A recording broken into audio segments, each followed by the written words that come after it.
Hi guys, welcome to the channel. In today's episode, we're going to be fitting a new speedo cable to the 110.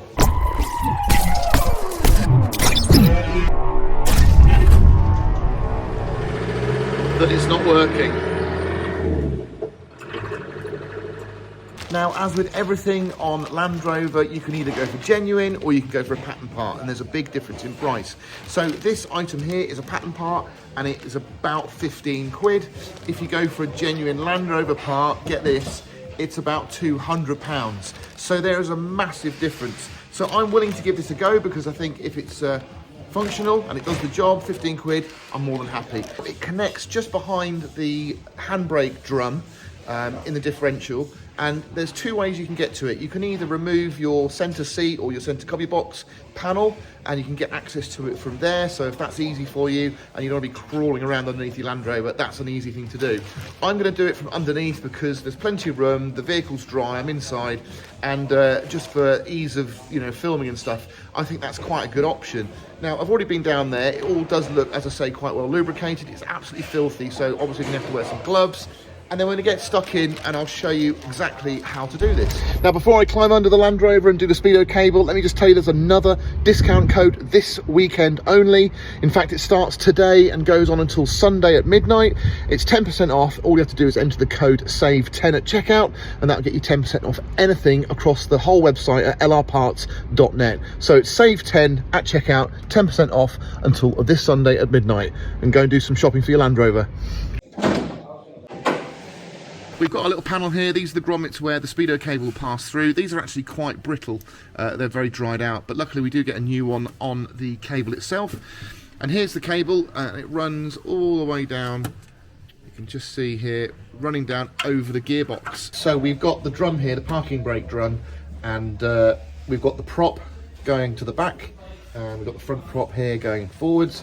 And just in between our transfer box and the drum in here, we've got a little locking nut on top of the main nut. Now I think that looks like possibly a 13 with a little 10 or 8 on top of it.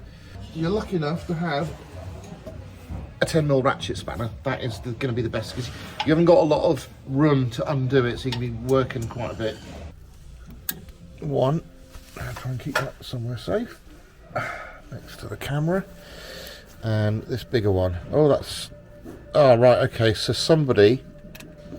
okay, that's just basically a spacer they put on.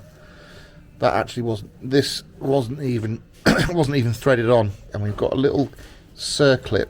You can see that. That just fell on me. So there's our circlip, and that needs to go obviously back in. So there is our old one there.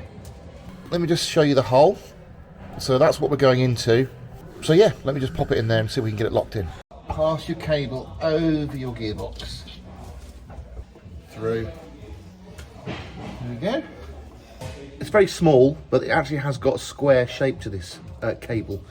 So it's going to have to lock in. So you have to twist it slightly to get it to go in, but I can see a tiny little hole there.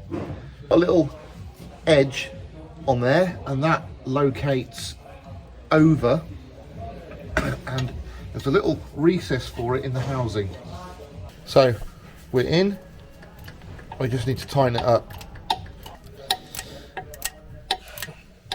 Okay, so this is our new grommet, which is a bit rubbish if I'm honest. It's not as heavy duty as those other ones, but that's what we got. Simply push it in place. The one I gave you is absolutely rubbish. So get yourself a genuine replacement rubber grommet. I'll put it on the screen now, and then you'll know that you've got a proper seal on there when you replace it. But make sure you put it on the cable before you do the fitment. There's our cable.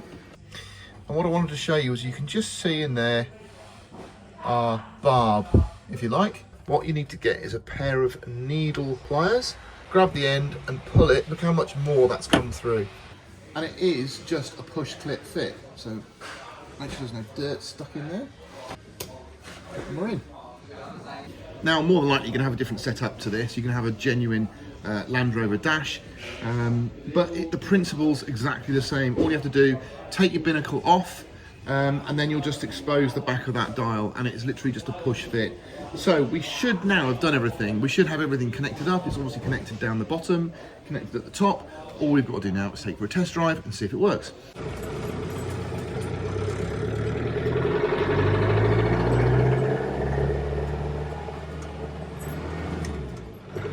Yeah, there we go. Well guys, that's the result. So we've got the speedo working perfectly, and that just brings us one more step closer to finishing this 110. So I'm pretty sure we're almost ready to put this on the market. So if you're interested in purchasing this for yourself, this early 110 Land Rover with all the restoration work we've done, then just hit me up on the DMs and we'll see what we can do for you. Thanks very much for watching. Hopefully I'll hear from you soon, and I'll catch you on the next one.